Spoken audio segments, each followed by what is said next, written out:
உலக மக்களை மிகவும் அச்சுறுத்தும் நோய்களில் முக்கியமானது நீரிழிவு நோய் அப்படின்னு சொல்லப்படுற டயபெட்டிஸ்.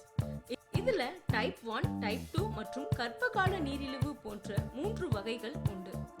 நிர்வகிக்கப்படாத நீரிழிவு நோய் இருதய பிரச்சனைகள், நரம்பு பாதிப்பு, கால் பாதிப்பு, சரும தொற்று நோய்கள், மனசோர்வு போன்ற பல பிரச்சனைகளுக்கும் சிக்கல்களுக்கும் வழிவகுக்கிறது. இந்த ஆண்டு உலக நீரிழிவு தினத்தின் கருப்பொருள் தடைகளை உடைத்தல், இடைவெளிகளை குறைத்தல் என்பதாகும். நீரிழிவு நோய் வராமல் தடுக்க உதவும் வழிமுறைகளை பத்தி நாம இந்த வீடியோல பார்க்கலாம். ஹாய் ஹலோ ஃப்ரெண்ட்ஸ், வணக்கம் and welcome to Thenmitta YouTube channel. அதுல நாம முதல்ல பார்க்க போறது ஆரோக்கியமான எடை. நாம உயரத்திற்கு ஏற்ற சரியான எடையை பராமரிப்பது மிகவும் அவசியம். சிறிதளவு உடல் எடையை குறைப்பது கூட நீரிழிவு நோய் அபாயத்தை குறைக்க உதவுது அப்படின்னு சொல்றாங்க. அடுத்ததாக சரிவிகித உணவு, பேலன்ஸ்ட் டயட்.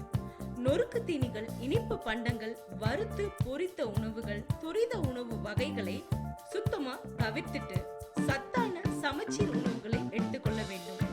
பழங்கள், காய்கறிகள், முழு தானியங்கள், கொட்டைகள் மற்றும் விதைகள் போன்றவை மிகுந்த ஆரோக்கியம் தரும்.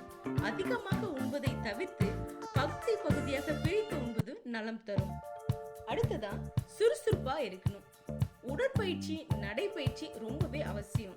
ஒரு வாரத்திற்கு குறைந்தது 180 நிமிடங்கள், அதாவது 150 மினிட்ஸ் ஆகுது நாம நடக்கிறதுக்கு முயற்சி பண்ணும். மிதமான ஏரோபிக் செயல்பாடு நன்மை பயக்கும். நாள் முழுவதும் சுறுசுறுப்பாக இருக்கும் வாழ்க்கை முறையை மேற்கொள்ள வேண்டும். ஒரே இடத்தில் நாற்காலியில் அமர்ந்திருப்பதை தவிர்த்துவிட்டு 1 மணி நேரத்திற்கு ஒரு முறை எழுந்து நடக்க வேண்டும். இரத்த சர்க்கரை அளவை கண்காணித்தல். இரத்த சர்க்கரை அளவை தொடர்ந்து கவனித்து வருவது நல்லது.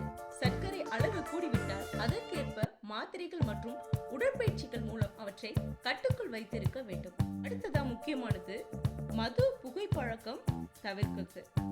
மது அருந்துதல் மற்றும் புகைப்பிடிக்கும் பழக்கத்தை தவிர்த்தல் நீரிழிவு உட்பட பல்வேறு நோய்களின் அபாயத்தை குறைக்கும். அடுத்ததா பரிசோதனைகள். என்னென்ன டெஸ்ட் பண்ணும் அப்படிங்கறத பார்க்கலாம். இரத்த அழுத்தம், கொலஸ்ட்ரால் அளவுகள், இரத்த சர்க்கரை அளவை கண்காணிக்க வேண்டும். நீரிழிவு நோயாளிகள் இவற்றை தவறாமல் பரிசோதனை செய்து கொள்ள வேண்டும். 3 மாதத்திற்கு ஒரு முறை இரத்த சர்க்கரை அளவை கண்காணிக்க HbA1c என்கிற டெஸ்டை எடுத்துக்கொள்ள வேண்டும். மன அழுத்த நிர்வாகம், அதாவது நமக்கு ஸ்ட்ரெஸ்ஸை கண்ட்ரோல் பண்ண தெரியணும். மன அழுத்தம், மன பதற்றம், மன சோர்வு போன்றவை இரத்த சர்க்கரை அளவை பாதிக்கும். எனவே மன அழுத்தத்தை குறைக்கும் நுட்பங்களை பயிற்சி செய்வது மிகவும் அவசியம். ஆழ்ந்த சுவாச பயிற்சிகள் இதற்கு மிகவும் உதவியாக இருக்கும். போதுமான தூக்கம். தினமும் இரவு 7 மணி நேரமாவது தரமான தூக்கத்தை மேற்கொள்ள வேண்டும். மோசமான தூக்கம் அல்லது குறைந்த தூக்கம் இன்சுலின் உணர்திறனை எதிர்மறையாக பாதிக்கும் என்பதனை நினைவில் வைத்துக் கொள்ளவும். அடுத்ததாக மரபணு காரணிகளை கவனிக்கிறது. குடும்ப வரலாறு மற்றும் மரபணு முன்கணிப்பு பற்றி எச்சரிக்கையாக இருக்க வேண்டும். குடும்பத்தில் தாத்தா, அப்பா போன்றவர்களுக்கு சர்க்கரை நோய் இருந்தால் அது அடுத்து வரும் தலைமுறையையும் பாதிக்க நிறைய சாத்தியக்கூறுகள் உண்டு. எனவே அதற்கான தடுப்பு நடவடிக்கைகளை தீவிரமாக எடுக்க வேண்டும்.